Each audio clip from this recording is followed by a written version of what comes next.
नमस्कार दर्शक बंधु मु निहार आज आपण मानक पई एक नुआ गल्प नहीं आछि। गल्पर नाम कला पाउंस। गला दिन सकाळ परी आज मध्य सकाळ होइतिला। आंब गछरु कोइलीर डाक और चाळ उपर डामरा खाउर डाक किछि नुआ नथिला। पानी पई आज भी लंबा धाड़ीटे देबाको पड़ुतला। सबुदिन परी मागुणीर शगड़ केकोटर डाकरे रास्ता पारि होउथबा बेले लोके कहते मागुणी भलिया लोक काई एते खरा वर्षा हो पछे मागुणी केबे निज शगड़ बंद करिबार केही केबे देखि नाही। केन्द्रापड़ार कलिकता एकोटिया चली जाए आ मागुणी को देखी आम घर अनेक लोक घर झगड़ा हुए। ये जमीती आम तल साई जटिया प्रधान और ता माइप भितर जटियार और ता माइपर केबे पड़ेनि। हाँ पड़ता बा केमिति खजुरी दाड़ी पी दे जटिया रास्तार गड़े बिल बाड़ी रास्ता गड़ जोटी देखियो पड़िथिबो।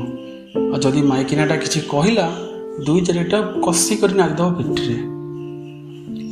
आगे गुमास्ता घरे काम करी जटिया टंका अधे जा रोजगार करुला आजक सेतक भी नहीं।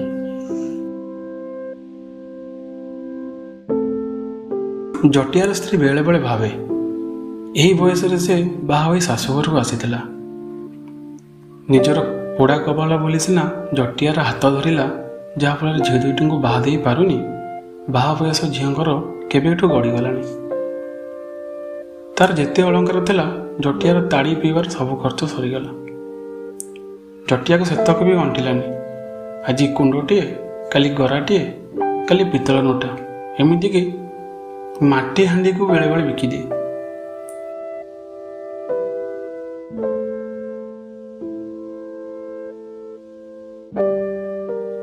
घरे तीनोटी प्राणी केमिति चलिबा से कथा किंतु जटियार निघा नाही। 2 बरस अब घर छपर होइनी। राति जन्म हमु आ सकाळे सूर्य समुद्री को मुह देखा जाए। खाली कौन देखा जाए जणे गले आउ जणे आसे। चिरा कपड़ा 2 खंड को केते और 7 सिंहा करी झील दुईटी पिंधिबे। चिरा कपड़ा पिंधि पिंधि तांकर लाजा शरम छाड़ी गलानी। अरे गुमास्ता अछंती बोली तांको घर चलुची नहले माँ झील तीनोटी केबेठू दौड़ी दे से खजुरी गछ मूल मरी सारंतेनी। जटियार स्त्री जाने ताकू ता घर चलिया केते कौन करने को पड़ुची। छुआ दुईटी भी केते थर पचारिलेनी माँ आजिकाली तोर आसवाक डेरी कौन पाई होउची जे।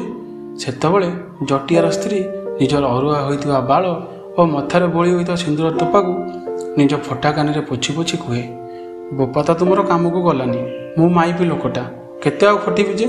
गुमास्ता जहाँ कम देउछंदी सारू सारू बहुत डेरी हो जाउची।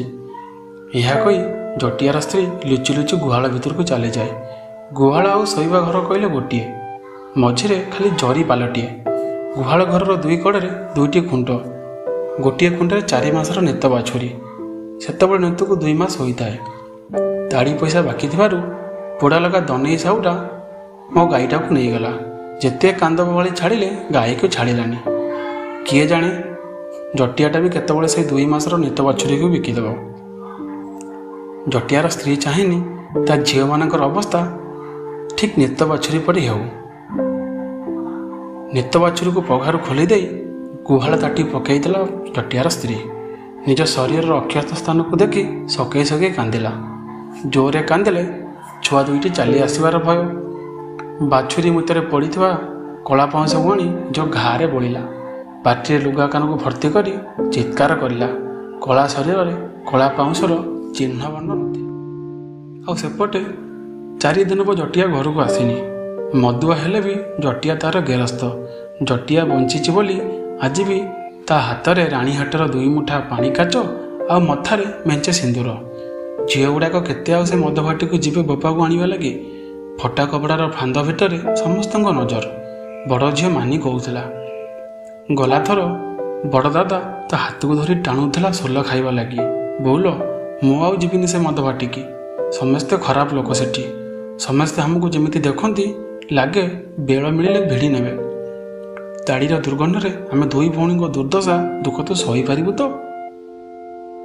सूर्य को किरण पड़े ताड़ी गुड़ाक बेश हो सकाल सुनेली किरण पड़ा आगु मदुआ भिड़ जमे ଦନେଇ ସାହୁର ଭାଟି ଆଗରେ।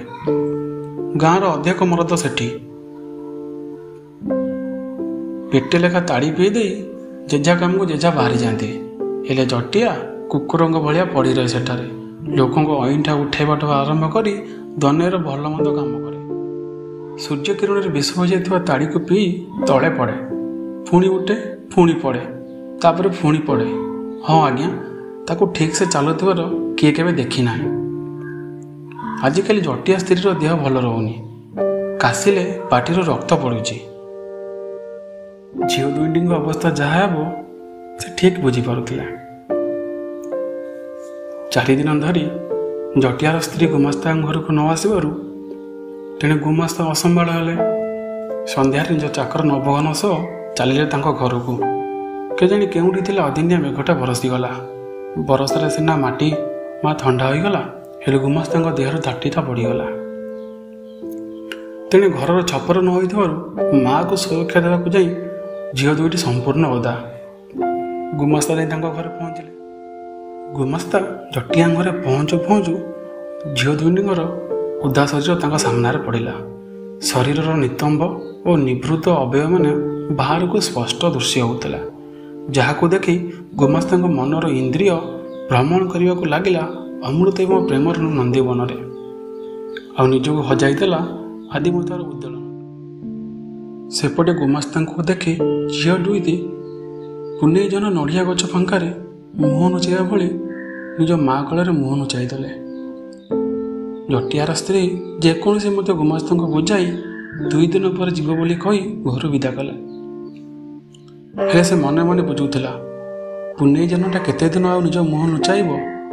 ତା ଦେହକୁ କଳଙ୍କିତ କରିବା ଲାଗି ରାହୁ ଆସିଲାଣି। ନୂତନ ଛନ୍ଦରେ ଛନ୍ଦାୟିତ ପାଦଯୁଗଳକୁ ଏଥର ଭୂମିରେ ଲୋଟିବାକୁ ସମୟ ଲାଗିବନି। କଷ୍ଟମଷ୍ଟେ ନିଜ ବିଛଣାରେ ଉଠିଲା। ତେଲ ନଥିବା ଲଣ୍ଠନକୁ ତେଜି ନିଜ ଝୁଅ ଦେହଟିକୁ ଭଲ କରି ଦେଖିନେଲା। ସାନ ଝିଅକୁ ଶିକା ଉପରେ ରଖାହୋଇଥିବା ବରେଇରୁ ଚାଉଳ ଆଣିବାକୁ କହିଲା। ଚାଉଳ ବୋଲି 4 ମୁଠା, ଆଉ ସେଇ ଚାଉଳ ମୁଠାକୁ ଗୁମୁରା ମାରି ପୋକ ଲାଗିଗଲେଣି। ବଡ଼ ଝିଅକୁ କହିଲା, ଯା ନେତକୁ ପଘାରୁ ଫିଟାଇ ଦିଏ। ସାନ ଝିଅକୁ କହିଲା, ବାଡ଼ିରୁ ଜାଳ ପୁଳାଇ ଆଣେ। ସେମାନେ ଗଲାପରେ ଜଟିଆର ସ୍ତ୍ରୀ ଘର ଭିତରୁ କେଉଁ ଅରୁଖା ଦିନର ଶିଶିଟି ଆଣିଲା। ସେଇ ଶିଶି ଯାହାକୁ ଧରି ସେ ସବୁଦିନ ଜଟିଆକୁ ମରିବା ପାଇଁ କହୁଥିଲା। ବହୁତ ଦିନ ପରେ ଆଜି 6 ଫେରା ପିଠା ହେଲା। ଜଣେକା 2 ଫେରା ପିଠା। ସମସ୍ତେ ଭାରି ଖୁସି।